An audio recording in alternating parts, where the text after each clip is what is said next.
তুমি আর তা দিচ্ছ না। এবার যদি না দাও তবে কিন্তু আমি বাপের বাড়ি চলে যাব। দেবো গিন্নি দেবো, একটু সবর করো। সে তো কতদিন হলেই বলছো, কবে দিবে সেটা বলো। শোনো গিন্নি, মনে মনে একটা ফোন দিয়ে এঁটেছি, একেবারে জব্বর ফোন দি। এক দিলে আমি কয় পাখি মারি সেটা তুমি এবার দেখবে। কে করবে তুমি? ওই আমাদের এক চাষি আছে না, প্রতি বছর চাষের সময় এসে আমাদের বলদ নিয়ে যায়। ওর কাছে তো সেজন্য প্রতিবার 3 ভাগের 1 ভাগ ফসল নেই, এবার অর্ধেক ফসল নেব। আর ও কোনো উপায় না পেয়ে দেখো তাতেই রাজি হবে। সেই ফসলের টাকা দিয়ে তোমাকে সোনার হাল বানিয়ে দেব। তবে তাই করো। জমিদার সাহেব, আপনার কাছে একটা দরকারে আসলাম। তা কি দরকার বলো শুনে। চাষের তো সময় হয়ে এসেছে, তাই প্রতিবারের মতো এবারও আমি আপনার কাছে বলদ চাইতে এসেছি। ও বলদ, সে আর কি বলবো বলো। আমার বলদের এবার খুব চাহিদা বুঝলে তো। অনেকে এমন বলদ চাচ্ছে চাষ করার জন্য, অর্ধেকের বেশি ফসল দিবে বলেছে। তা তুমি আমার কাছ থেকে প্রায় প্রতি বছরই বলদ নাও, তাই তোমার কাছ থেকে আমি অত নেব না, অর্ধেক দিলেই হবে। এবার বলো তুমি কি তাতে রাজি?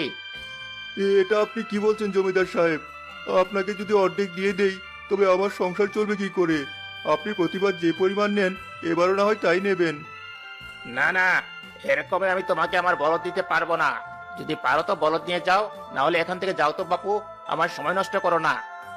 আমি গরিব মানুষ বাবু, একটু দয়া করুন। আমার সময় নষ্ট করো না তো, যাও এখান থেকে, আমার অনেক কাজ আছে। এরকমে আমি তোমাকে কিছুতেই আমার বলদ দিতে পারবো না।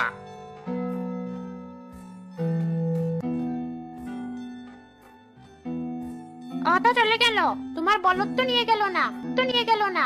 এবার কি হবে? তবে কি আমার হারার বানিয়ে দেবে না?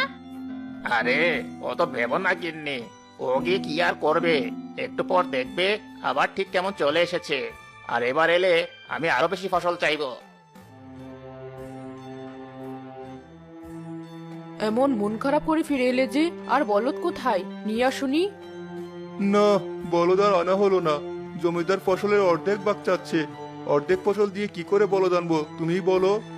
তা ঠিক, কিন্তু বলদ ছাড়া চাষ করবে কি করে? দেখি অন্য কোথাও পাই কিনা। বাবা, তোমাকে বলদের জন্য কোথাও যেতে হবে না। আমি আর রূপালী তোমার লাঙল টানবো। আমাদের চুলের অনেক শক্তি, এবার সময় এসেছে আমাদের চুলের শক্তি প্রমাণ করার। হ্যাঁ বাবা, এখনই আমাদের মাঠে নিয়ে চলো, আমরা তোমার জমির লাঙল টানবো। এত করে তোরা যখন বলছিস তবে তাই চল। চাষি তার 2 মেয়েকে নিয়ে মাঠে যায়। সোনালী আর রূপালী তাদের জাদুর চুল লাঙলের সাথে বেঁধে টানতে থাকে। বলদের চেয়েও সুন্দর চাষ হয়